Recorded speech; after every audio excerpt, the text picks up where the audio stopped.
Does anyone else think of Zoids when they think about Dinomist?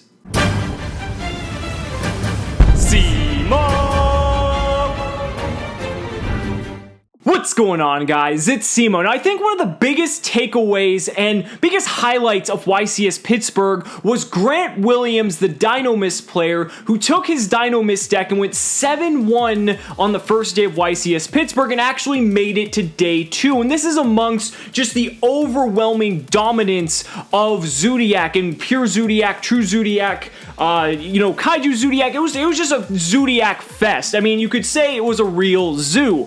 But the fact that the dinosaurs came, and not the dinosaurs that people were anticipating, this deck managed to go ahead and make it to day 2. So I wanted to take the opportunity to evaluate this deck, some of the cards, and really see, is Dinomist a viable strategy moving forward into this format? So without further ado, what we're going to do is we're going to move on over here, and we're going to go ahead on Dueling Book. I have Grant Williams' deck list pulled up right here, and we're just going to go ahead and look at some of these cards and really just take a look at just individually, do these cards, can they really hold up to the Zodiac, the True King Zodiac, as well as the Kaiju Zodiac matchups that you're going to be facing at most competitive events. So what I wanted to start by talking about is Dinomist itself. Now, a lot of these cards are going to be going over more in depth, but Dinomist is a strategy that isn't really like a strategy that's that you're going to typically see in our current meta. Dinomist is a deck that really thrives by really playing the pace game and really moving itself into the grind game and kind of playing the mid-range / control game, because sure, this deck does have the potential to really OTK and dish out a lot of damage, but that's not really where it thrives. Dinomist really thrives in its ability to control the board, because if Dinomist have an established board, it's actually very difficult, especially for a deck like Zodiac or any deck playing the Zodiac engine, to really kind of function properly with all of the effects that are going to be going on here. So what I want to do is I want to kind of go into some detail of some of these Dinomist cards and really explain some of the highlights. So the first thing I want to mention are the Pendulum scales. Now, all the Dinomist monsters are either a Pendulum scale 3 or 6, which means you can Pendulum between 4 and 5, which every Dinomist monster pretty much is. So for all the 6 scales, you can see right here, once while this card is in your Pendulum zone, you can negate an activated card effect that targets another Dinomist card you control, then destroy this card. So every 6 scale has that same pendulum effect. So this means that any time, something like Trident would be targeting one of your Dinomist monsters, or like something maybe like Forbidden Chalice, or basically any card that targets, you can pop the pendulum scale instead, and that card gets negated, and then the Dinomist card actually goes to the Pendulum zone, since that's where pendulums go once they're destroyed. Now, I also want to talk about the 3 scale, because the 3 scale is very similar but also different. So the 3 scale reads, if another Dinomist card you control would be destroyed by battle or an opponent's card effect, you can destroy this card instead. So this is worded a lot like Return of the Dragon Lords, so that's something just to take note of, and it pretty much functions in the same way. So if one of the Dinomists would be killed by battle, or if it would be destroyed by an opponent's card effect, it's important that it's opponent's card effect, because there are some interactions like you could pop them yourselves and prevent destruction. So that would just be, good, obviously, because if you want to do those interactions, but it's solely allocated to opponent's card effects. But this means like something like Raigeki or Dark Hole, just anything that could like board wipe you can just destroy the Pendulum monster instead, and that effect gets negated. So that's pretty cool that it has like the ability, especially when you look at a lot of the different cards that we're dealing with in this current format, that having these Pendulum scales up is really important. Now, I want to go into the Dinomist monsters themselves. So we're going to start here with Ankylos.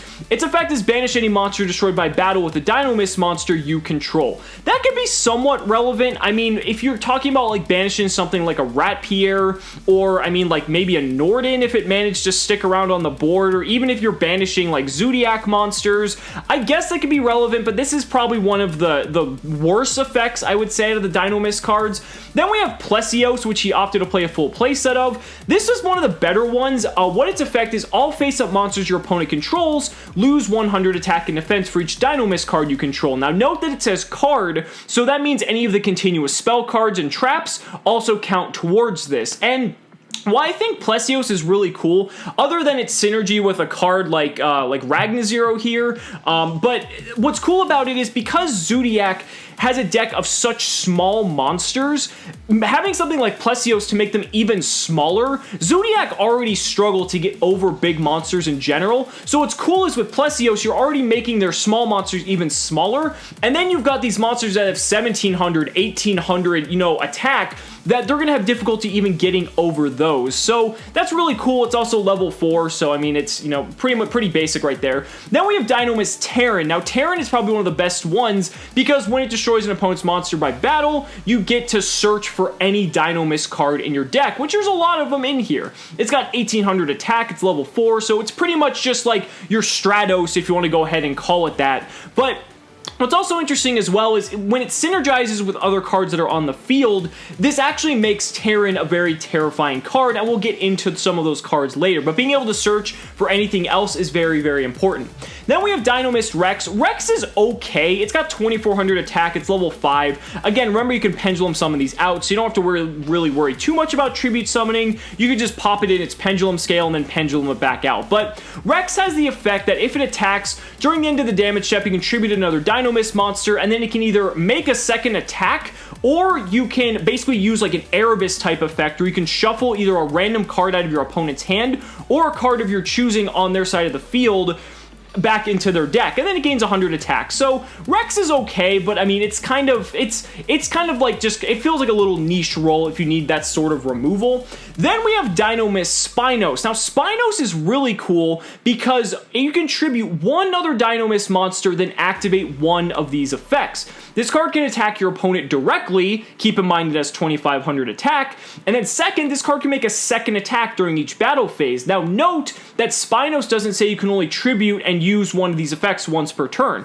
So in theory, you could tribute 2 Dinomist monsters, activate both effects, then theoretically hit your opponent in the face for 5000 damage, which is really good considering we're in a format where we're still using cards like Solemn Strike. Some people are still opting to play My Body as a shield, but in a format where battle damage actually can add up very quickly, Spinos can be very relevant, especially with a card like Limiter Removal in tandem. That can actually just be a OTK if you can manage to pull it off. And what's really cool about Spinos as well is the biggest thing that you need to realize is when you're playing this Dinomist deck, this is a Pendulum deck, and any of these effects, whether it's their scale effects that are triggering to protect their other Dinomists, or these tributing effects, the monsters are going to be going back to the Pendulum zone, which means that it's very easy to just recur these monsters on the following turn and do the exact same thing, if not even better plays to further your game state all over again. So that's very relevant. Then we have Dinomist Stegosaur. I don't think he's too relevant either. If another Pendulum monster you control battles an opponent's monster, after damage calc, you can destroy those monsters. It's an okay card, but ultimately it's one of the worst effects. Scale 3 is relevant. And then he opted to play Hand Traps. Ghost Ogre, 1 Max C, 1 Ash Blossom. Now, I thought this trinity was very interesting. I don't exactly approve of like the lineup here, but I mean, he did make day 2, so I can't really fret him for that.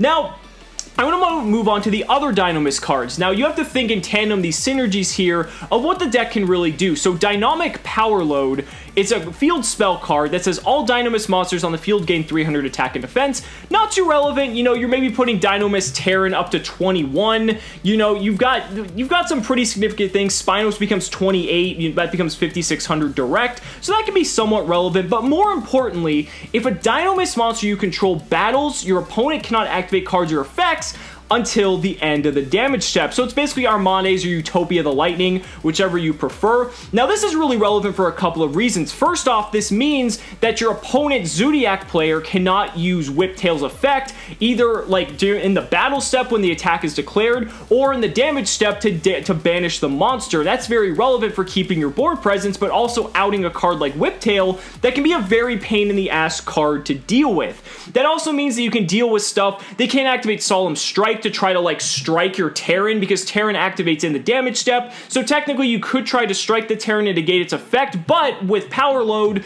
they can't do that because pretty much it has to fully resolve. So that's another interesting interaction. This also means they can't use stuff like Mirror Force. Mirror Force is very popular for the dinosaur, the real dinosaur deck, I should say, True King Dinosaur. So that means they can't Mirror Force you as well, and that's very good again for maintaining board presence. But even without this, you still have like your 3 scales, so it's just another like layer of added protection once the deck kind of gets established. Then we have Dinomist Charge. This is essentially Fire Formation Tanky, but it's also what's really cool about this card is that if a monster, a Dinomist monster specifically, would be going from the field to the extra deck zone if it were being destroyed as a scale or got destroyed some other way, you can add that card to your hand. Now that's really cool because one of the biggest problems of like Pendulum decks is kind of recurring your resources but not having them in the extra deck. So this is cool because if Terran were to get hit, you could add Terran back to hand, resummon it, and then you could also put it in the Pendulum scale if you wanted to opt to. It just gives, Dinomist Charge gives the deck a lot of flexibility in what you want to do with your monsters. Then rounding out the spells, he decided to play 3 copies of Forbidden Chalice, which is a very good tech card for this format. It's very good against Zoodiac Xyz, it's very good against dinosaurs, it's okay against your True Draco matchup. You could hit stuff like Dynamite Knight and Masterpiece if it's not affected by spells, or rather if it's susceptible to spells, so it's a very good card overall. And then he opted to play the 1 limited removal since the deck is all machines, so just you could really push through and get a lot of damage in there, or you could just even, limited removal like a Terran to make it 36 and just get your searches going. Now last but not least, we have the trap lineup here. Now the traps were very interesting, so 3 copies of Dinomist Rush. Rush and Howling, I'm just going to say now, are 2 of the reasons why this deck is so successful. So Rush's effect is special summon 1 Dinomist monster from your deck, and if you do, it's unaffected by other card effects and destroy it during the end phase. Rush is just amazing because with Rush you can summon any Dinomist. It doesn't have like a level restriction or an attack restriction, anything like that. It's unaffected by other card effects, which means your opponent cannot Trident it, they can't Whiptail it, they can't Masterpiece it. There's nothing they can do to stop it, and it's going to get in and it's going to do damage. Again, synergy here with Terran because Terran can get the attack damage, and then you can also get the search off of the Terran as well. Now the fact that it's destroyed in the end phase doesn't even matter because it's going to go to your Pendulum zone and you can just recur it later on. If you have Dinomist Charge, that means you could add it back to your hand, so it's just really good synergy all around, and obviously why he played 3 of it. Then we have Dinomist Howling. Now this is the brand new card out of Maximum Crisis. So Dinomist Howling is a continuous trap that reads, when this card is activated, place 1 or 2 Dinomist Pendulum monsters from your deck into the Pendulum zone, but you cannot Pendulum summon monsters except Dinomist monsters until the end of your next turn. Now, this card is insane solely for that effect alone, because this means you can give yourself complete scales and have Pendulum summoning turned on, but you also bestow the protection to all of your Dinomists from targeting effects, from destruction effects, from battle. That just really puts this deck ahead. But any deck that can establish Pendulum scales, even under a card like Anti-Spell Fragrance, because Howling is a trap effect, that's just nuts. That's absolutely crazy. For any Pendulum deck, would love to have a card that can do something like this.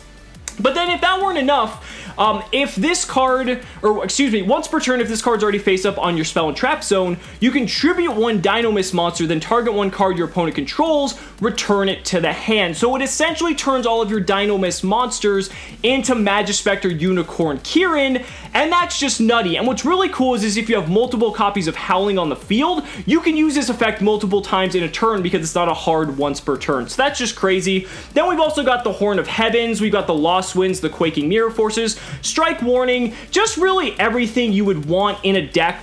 All these cards are just very solid all around for that matchup. So overall, is this really a deck that's competitively viable long term?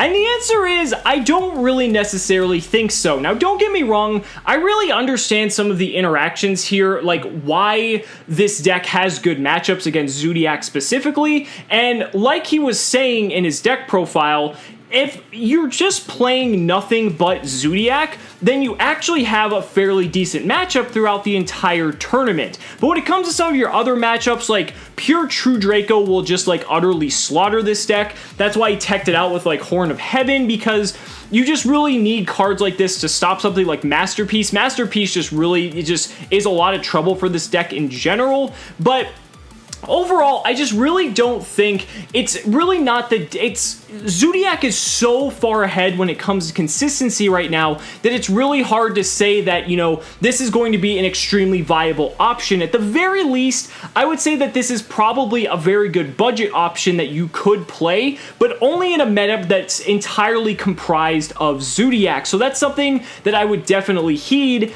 if you're wanting to try this deck out for yourself and really see how it performs. I mean, I think the biggest thing is because people aren't too familiar with Dinomist. A lot of people might not have understood the interactions, and being a very skilled Dinomist player, Grant might have just completely been able to take advantage of some people by knowing his cards better than his opponents. And it's very traditionally known that, you know, if a rogue player comes and plays this deck that not a lot of people are familiar with, then that's really going to benefit him in the long run, because what's going to happen is, you know, his opponents aren't going to know what the cards do. They're not going to be super familiar. They might take a quick read, but then they might not realize that something works a certain way, and then they fall into trouble, and then Grant can just pick up an easy win from there. So, like I said, I think it's a really interesting deck, and I'm very happy for Grant's success, but as a, you know, competitively viable option, it's definitely something that you want to just take with a grain of salt. I think he just capitalized on the fact that the meta is at a place where it is, as well as, you know, his opponent's ignorance probably for this specific archetype,